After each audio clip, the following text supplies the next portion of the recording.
10 seconds.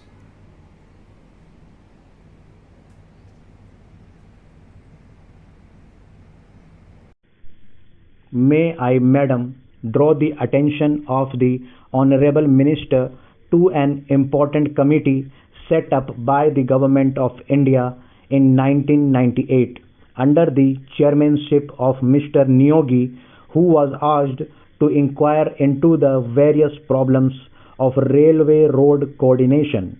Their preliminary report appeared some time ago, and it was even circulated to all the state governments for their opinion. But to my regret, I have to say that the work of this committee has been very much hindered as a result of the indifference and, may I say, callous negligence on the part of the state governments as well as on the part of the ministry concerned in taking up this question and in pursuing it so that we may be able to have a clear and comprehensive picture of the transport situation in the country.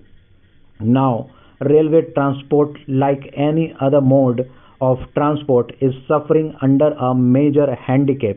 The handicap being that we do not know, nor does the railway ministry know, what the exact quantum of transport requirement in the country is and what the rising demand is which the railways are expected to cater to in future. Certain targets which have been worked out in the 10th plan have been given to us. In the ninth plan we have given certain targets, but unfortunately, Madam, may I point out that all those targets were either gross underestimates or exaggerations. Throughout, we have seen that we have not been able to have a well coordinated and progressive development of the transport system and, in particular, the railway system in the country. So, anything we suggest today will have that kind of air of unreality without knowing fully or adequately what exactly the transport needs in the country are. We are not in a position to discuss or dilate upon the problems of the railways or the transport itself. Madam, last year when I was speaking on the budget, I pointed out that there had been planning of some sort, but within this planning there had not been sufficient planning in the functioning of the administration.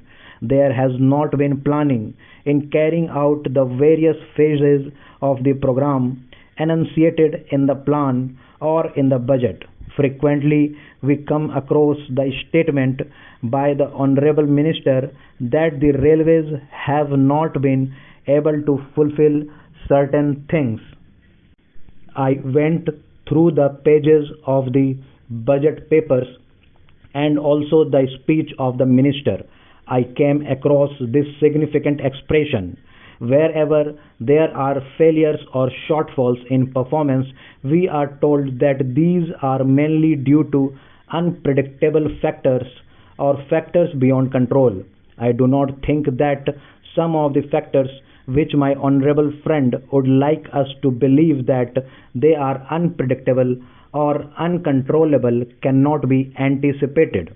For instance, I may draw the attention of the honorable minister to one important fact, that is, we have been supplying since some time past empty haulage for a long distance to collieries, to steel factories, and so on. We are told that this empty haulage is unavoidable, that we have to find empty wagons to steel factories and collieries to carry raw material or perhaps coal and the like. So, for a long distance, we find wagons going empty. But if there had been a research cell, an organization in the ministry to find out ways and means of utilizing these wagons fruitfully by avoiding bottlenecks in between, we could have solved the transport difficulty to a certain extent. I do not want to be told by the minister that this is a physical impossibility. Even in the advanced countries of the world, every movement of wagon, coach, and engine is planned before it is put into operation. It is unfortunate and tragic that in this country, after a decade of planning, we have not been able to think in terms of planning while executing the works. Now, in regard to some of the general problems of the railways, I would say, first of all, that the rise in demand is so great that we have to be prepared to provide not only adequate but also effective transport facilities to our people. I need not tell the House that the railway transport system in general is greatly dependent or interdependent on the general economy of the country. But during the last one decade, there has been one significant factor that has to be appreciated. That is, the demand for transport is increasing at a faster rate than the rise in the national income or the rise in production in any sector or in any industry. This is a factor that has not been adequately appreciated. Even if it has been adequately appreciated, no attempt or sincere effort has yet been made to carry out the fulfillment of the needs of all the sectors of our economy.